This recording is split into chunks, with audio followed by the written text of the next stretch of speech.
नमस्कार, अपना उत्तराखंड में आप सभी का स्वागत है। मैं हूं नीलू। तो उत्तराखंड में आई आपदा के बाद से लगातार सीएम इलाकों का दौरा कर रहे हैं। सीएम आज चंपावत पहुंचे और आपदा पीड़ितों से मुलाकात की। सीएम धामी ने इस दौरान हर संभव मदद का भरोसा दिया। धामी आपदा में जान गंवाने वाले मृतकों के परिजनों से भी मिले और जानकारी ली। इस दौरान सीएम भावुक भी दिखे और बच्चों को गोद में लेकर उन्हें दुलारते भी दिखाई दिए।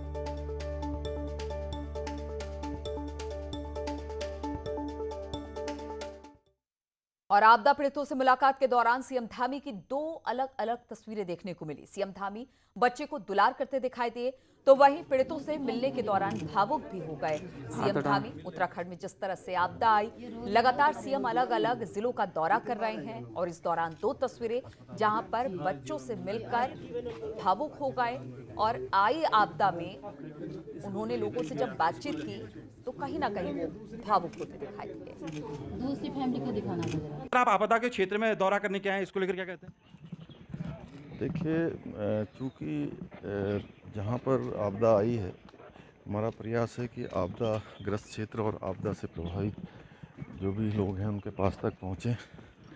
ग्राउंड जीरो पर कोशिश कर रहे हैं कि हर जगह जाकर वहाँ का भौतिक रूप से निरीक्षण करें और जो ज़रूरी चीज़ें हैं, ज़रूरी इंतज़ाम है, वो करवाने के लिए हर संभव प्रयास कर रहे हैं, इसलिए आए हैं। सबसे ज़्यादा एक मांग हो रही है कि जो आपदा की जो राशि है, जो मकान ध्वस्तीकरण हो रहा है, उसकी राशि कम रखी गई है। इसको लेकर किस तरीके से देखते हैं? नहीं, उसके लिए हम लोग आकलन कर रहे हैं, बात करके उसको आगे देखेंगे कि उसमें कुछ राशि बढ़ा सकते हैं तो हम बढ़ाएंगे। अगर बात करें चंपावत जिले के ऑल वेदर सड़क से लेकर कई लिंक मार्ग या पिथौरागढ़ अन्य जगह भी बंद है, उसको लेकर जल्दी से जल्दी सारे मार्ग खोलने के लिए कहा है। और क्योंकि कहीं कहीं पर बहुत लंबी जो सड़क है वो पूरी की पूरी आपदा में चली गई है, बह गई है, कहीं भूस्खलन में चली गई है, तो उसको जो नई सड़क बनानी पड़ रही है उसको हमने कहा है रात दिन काम करके उसको जो है रात दिन काम करके जल्दी से जल्दी उसको मार्ग को खोला जाए। कई जगह पर्यटक और ट्रैकर्स फंसे हुए हैं, कई जगहों पर दिक्कत है। सभी को निकाल रहे हैं और सभी निकल रहे हैं। पूरी तरह से चार धाम यात्रा चल गई है। यहाँ भी नैनीताल में जितने लोग थे, अल्मोड़ा में लोग थे, सभी को निकाल रहे हैं। इस क्षेत्र में भी जो लोग हैं, हमारा जल्दी से जल्दी प्रयास है कि टनकपुर चंपावत राष्ट्रीय राजमार्ग जल्दी से जल्दी खुले। सीएम धामी का कहना है कि जो आपदा आई है वो एक त्रासदी की तरह उत्तराखंड में हमेशा रही है, लेकिन इस त्रासदी से निपटने के सारे इंतजाम किए गए हैं। कमलेश भट्ट, न्यूज़ 18 चंपावत। और नैनीताल की आपदा ने मूलभूत सुविधाओं पर असर डाला है। 17 अक्टूबर से सड़कें बंद हैं और गैस, राशन समेत अन्य ट्रक सड़कों पर फंसे हैं। 6 दिनों से किसी तरह का ट्रक ड्राइवर, किसी भी चीजों की वहां व्यवस्था नहीं है खाने पीने की, जिसकी वजह से पिथौरागढ़, अल्मोड़ा, बागेश्वर जाना मुश्किल हो रहा है। हाईवे पर इन लोगों से बातचीत की हमारे संवाददाता वीरेंद्र बिष्ट ने। नैनीताल में आई आपदा से मूलभूत सुविधाओं पर भी असर पड़ा है और ये देख सकते हैं कि जो ट्रक हैं, खास तौर पर जो पिथौरागढ़ जाना था जिन ट्रकों को, ये देख सकते हैं कि लाइन से इस तरह से पूरे जो सड़कें हैं उनमें ट्रक खड़े हैं और इन ट्रकों को पिथौरागढ़, बागेश्वर या अल्मोड़ा जिले में जाना था। वहां पर गैस की आपूर्ति को पूरा करना था। जो ट्रक के चालक या परिचालक हैं वो इसी तरीके से सड़कों पर अपनी ज़िंदगी जी रहे हैं और उनको खास तौर पर खाने पीने की दिक्कतें हो रही हैं। कुछ लोग हैं, भाई साहब, किस तरह की दिक्कतें हैं? सर, हमको सभी तरह की दिक्कतें हैं। रात में पत्थर आने की डर है और क्या मतलब खाना नहीं मिला ढंग से और ये परेशानियां हैं। और जहां रूट जाना है, हमने 17 तारीख से हम खड़े हैं और कोई हमको देखने नहीं, कोई पूछने नहीं, कोई प्रशासन आ रहा है जा रहा है, कोई पूछ नहीं रहा है। कहाँ ये गैस लेके जानी थी आप? पिथौरागढ़ जाने से, पिथौरागढ़ 17 तारीख से पहुँचे हैं। डेटीहाट, पिथौरागढ़ सब बागेश्वर के जा रहे हैं। बागेश्वर प्रशासन से आपकी बातचीत हुई तो क्या कह रहे हैं वो लोग? प्रशासन सर कोई हमारे पास ना रुक रहा है, ना कोई पूछ रहा है, ना कोई हमें देख रहा है इधर, और न कोई खाने की व्यवस्था है हमारे पास। बड़े होटल में जा रहे हैं, कहीं पर मिल रहा है, कहीं पर नहीं मिल रहा, कहीं एक टाइम खा रहे हैं, कहीं पर नहीं भी खा रहे हैं। तो देख सकते हैं कि ये मैं कहूँगा इनसे कि ये जो ट्रक हैं इस तरह से खड़े हैं और इसी तरीके से जैसे ही थोड़ा रूट खुलता है, थोड़ा आगे बढ़ जाते हैं, उसके बाद ये आके इसी तरीके से खड़े हो जाते हैं। हालांकि जिस तरह की दिक्कतें इन लोगों को हो रही हैं, चाहे वो खाने की है, वो पीने की है, या फिर जो स्थानीय स्तर पर जो दिक्कतों का सामना इनको करना पड़ रहा है, अगर प्रशासन के लोग इस खबर को देख रहे हैं तो इनकी जो दिक्कतें हैं उनका संज्ञान लिया जाए, ताकि जो ये मूलभूत सुविधाओं को पूरा करने वाले लोग हैं इनको मदद मिल सके। वीरेंद्र बिष्ट, न्यूज़ 18 नैनीताल। और उत्तराखंड में आपदा की कई डरावनी तस्वीरें सामने आ रही है। नैनीताल जिला मुख्यालय से महज 15 किलोमीटर दूर चोपड़ा गांव के ऊपर हवा में लटकते पत्थरों ने नई मुसीबत पैदा कर दी है। इन लटकते पत्थरों से गांव वाले दहशत में हैं, क्योंकि पहाड़ी टूटकर कभी भी गांव पर गिर सकती है। न्यूज 18 की टीम जोखिम उठाते हुए उस जगह पर पहुंची जहां पत्थर हवा में लटके हुए हैं।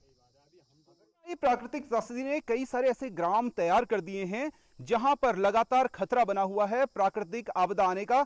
यहां तक कि बारिश रुक चुकी है, मौसम साफ हो चुका है, लेकिन इसके बावजूद खतरा बरकरार है। मैं दिखाऊं किस तरीके का खतरा। इस नैनीताल हाईवे से महज 1 किलोमीटर की दूरी पर यह बसा है चोपड़ा गांव, और चोपड़ा गांव का ये दांगड़ तोक है। और देखिए आप किस तरीके की स्थिति यहां पर बनी हुई है। सबसे पहले मैं वो पत्थर दिखाऊं जो खतरा बने हुए हैं इस गांव के ऊपर। ये पत्थर पूरी तरीके से हवा में लटक चुके हैं, और ये छोटे मोटे पत्थर नहीं, इनको पत्थर नहीं कहा जा सकता, ये पूरे के पूरे बोल्डर हैं। और नीचे मैं दिखाऊं आपको कैमरे की निगाह से तो गांव पूरा पूरा बसा हुआ है। लगभग 500 की आबादी का ये गांव बसा हुआ है।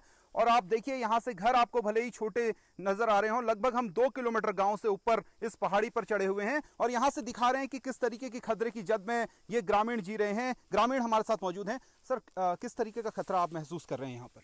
यहाँ पर हम इस समय सबसे बड़ी चोटी में हैं। ये गांव का पूरा जो है पूरा मेन चोटी है। ये चोटी में जो है पत्थर ऐसे काल बनकर खड़े हुए हैं, तलवार लेकर खड़े हैं। जैसे कि ये आप देख रहे हैं, यहाँ पर एक छोटा सा कुड़ुक लगा हुआ है, ये कुड़ुक बोलते हैं हमारे यहाँ। तो ये कुड़ुक अगर निकलता है ये पूरे गांव को लील जाएगा। अब हमारी नींद हराम है, और हमारा मतलब खाना पीना तो हमने 1 रोटी परसों खाई है, उस दिन से हम बिल्कुल मतलब सोए नहीं पा रहे हैं। अब आप अपने जो घर वाले हैं, बच्चे हैं, उनको लेकर के कैसे गुजार रहे हैं? अरे पूरी रात हम सो नहीं पा रहे, और मतलब ऐसा है कि देखते रह रहे कि मतलब किस समय न पत्थर आ जाए, न रात की नींद है, न दिन की भूख है। क्या कर रहे हैं इसमें? लगभग कितने घरों को अगर नुकसान हो जाएगा, अगर हम अनुमान लगाएं तो यहाँ पर? कम से कम 150 परिवार रहते हैं यहाँ पर, और जिससे कि उनको सब लोगों को खतरा है इसमें। आप देखिए किस तरीके के ये जो पत्थर हैं वाकई एक काल बन करके खड़े हैं। अगर ये पत्थर यहाँ से सीधे अगर नीचे शिफ्ट होते हैं, और कहा जाता है कि जैसे इसे धूप चटक पड़ती है, पहाड़ उस तरीके से चटकते हैं, और जिस तरीके से ये पत्थर लटके हुए हैं, ये एक तरीके से काल बनकर ही खड़े हैं। तो इसलिए प्रशासन को चाहिए कि जल्द से जल्दी ग्रामीणों को राहत दे, इन पत्थरों को किसी तरीके से तोड़वाए ताकि गांव सुरक्षित रह सके। शैलेंद्र नेगी, न्यूज़ 18, हल्द्वानी। और सीएम धामी के साथ बीजेपी के प्रदेश अध्यक्ष भी लगातार आपदा प्रभावित इलाकों का दौरा कर रहे हैं। रामनगर में सुंदरखाल और चुकुम में कोसी नदी ने जमकर तांडव मचाया है। चुकुम में करीब 80% गांव इस वक्त पानी की चपेट में आ गए हैं। वहीं इलाके का मदन कौशिक ने दौरा किया और प्रभावितों से मुलाकात कर हर संभव मदद देने का भरोसा दिलाया।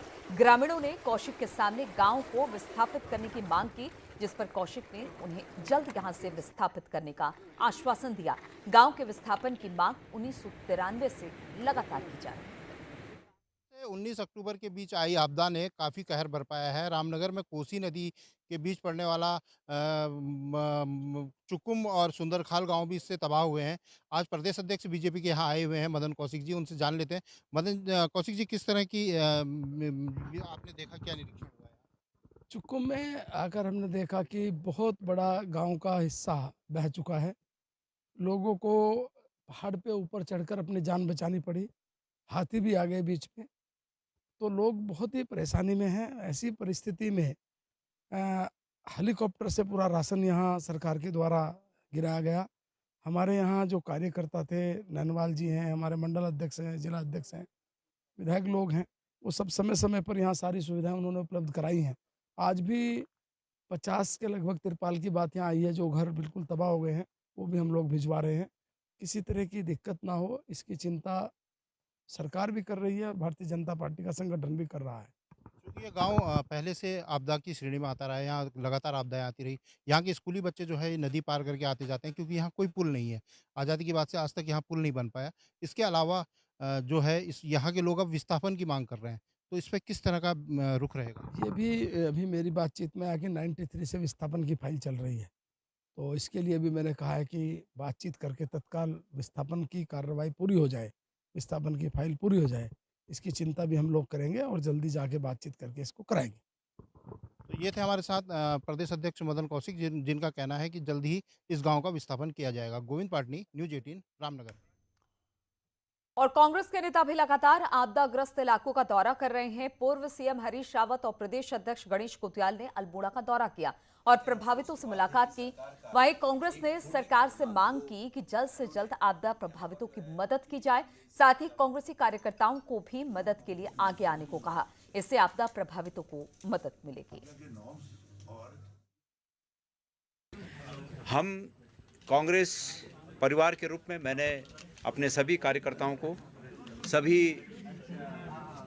पदाधिकारियों को ये निर्देश दिए हैं कि आपदा के इस घड़ी में वो लोगों का साथ दें। लोगों का धान जिस रूप में भी है उस रूप में खरीदें।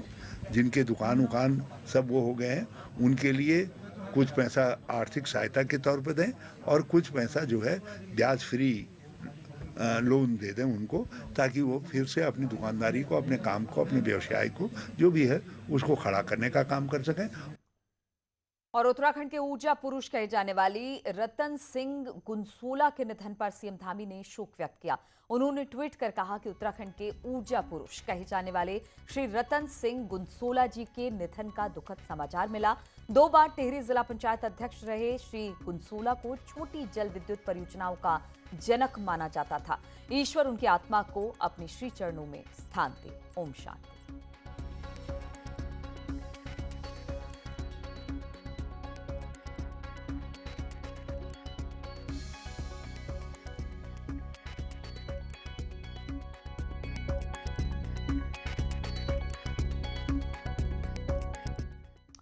और गंग नहर की सालाना बंदी के चलते हरिद्वार में हर की पैड़ी समेत गंगा के दूसरे तटों पर भी जलस्तर कम हो गया। इससे गंगा स्नान करने वाले श्रद्धालुओं में निराशा है। उनको हम आपको बता दें कि दशहरे से दिवाली तक गंगा नहर को बंद कर दिया जाता है। इस दौरान हर की पैड़ी पर जल प्रवाह कम हो जाता है।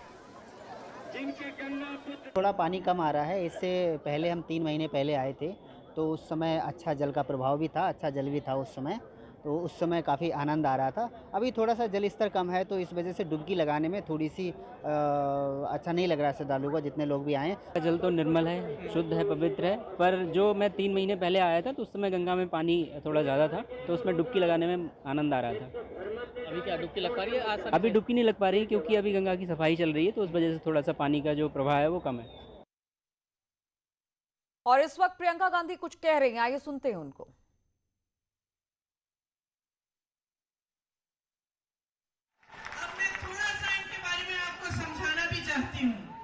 देखिए, जहां तक महिलाओं की हिस्सेदारी है, मैं पहले भी कह चुकी हूं और बार बार ये कहूंगी कि महिलाएं जब तक आगे नहीं बढ़ेंगी, जब तक राजनीति में पूरी तरह से महिलाओं की भागीदारी नहीं होगी, तब तक जो समस्याओं से मेरी बहनें हर रोज लड़ती हैं,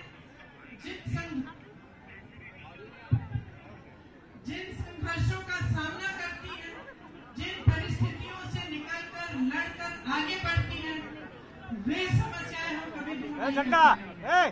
तो मेरा आग्रह है सब महिलाओं से, मेरी बहनों से, आगे बढ़िए, राजनीति में आइए।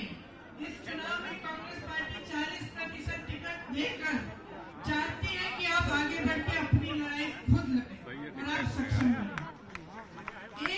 महिलाओं के लिए हम एक अलग घोषणा पत्र जारी करेंगे, कुछ एक हफ्ते के करीब में निकलेगा।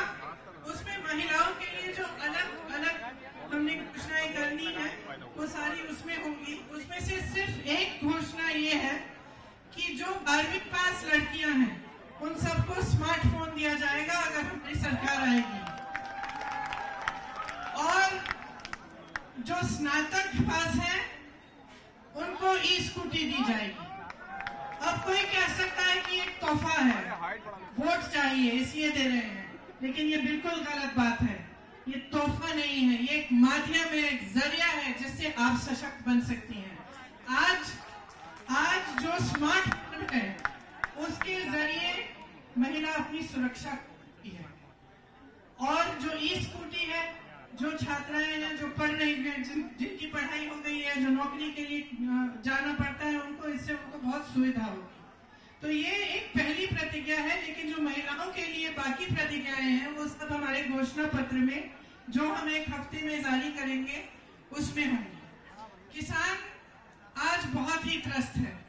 आप सबने देखा होगा कि किस तरह से खेड़ी में मोदी जी के मंत्रालय के एक मंत्री के बेटे ने एकदम क्रूरता से गाड़ी चलाकर 6 किसानों को मार डाला।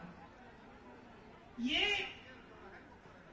एक ऐसा हादसा है जिससे पूरे देश को समझ में आ रहा है कि इस सरकार ने किसानों को कितनी अहमियत दी है। जिसने किसानों को कुचला, उसको गिरफ्तार करने में इन्होंने कितनी देरी की, और आज तक उसका पिता जो उसको बचा रहा, वो आज तक मोदी जी के मंत्रालय में है, उसकी बर्खास्तगी नहीं की गई है। लेकिन ये तो एक मिसाल है। किसान जानते हैं कि कुछ सालों से कितनी समस्याओं से जूझ रहे हैं और उनकी सुनवाई सरकार में नहीं रही। इसीलिए किसानों के लिए हमने तय किया है कि आपके कर्जे माफ करेंगे। आप जानते हैं कि कांग्रेस पार्टी ने पहले 32,000 रुपए के कर्ज माफ किए थे, तो ये माफ करिए 72,000 करोड़ रुपए के कर्जे माफ किए थे। तो आप सब जिन समस्याओं से जूझ रहे हैं आप जानते हैं। आपको धान का दाम मिलता, यूरिया महंगा हो गया है, खाद महंगी हो गई है, बिजली के बिल आपको भरने पड़ते हैं बड़े बड़े, और कमाई करना मुश्किल हो जाता है। आप कर्ज में डूब रहे हैं, इसीलिए हमने ये निर्णय लिया कि आपके कर्ज माफ किए जाएंगे। इसके साथ साथ जिस तरह से छत्तीसगढ़ में हमारी सरकार 2500 में धान खरीद रही है, उस तरह से हम यहाँ भी 2500 में गेहूं धान खरीदेंगे और 400 का गन्ना का आपको दाम मिलेगा। जब बिजली बिल की बात कर रहे हैं तो कोरोना काल के समय जो छोटे दुकानदार हैं, छोटे बिजनेस हैं, व्यापारी हैं, जिनका धंधा, जिनका काम एकदम बंद हुआ, उनको फिर भी बिजली के बिल बड़े बड़े भरने पड़े और पूरे कोरोना काल के समय कमाई नहीं कर पाए। तो बाराबंकी से प्रतिज्ञा यात्रा की शुरुआत हो रही है और इसी मौके पर प्रियंका को आप सुन रहे थे। रुकेंगे छोटे से ब्रेक के लिए।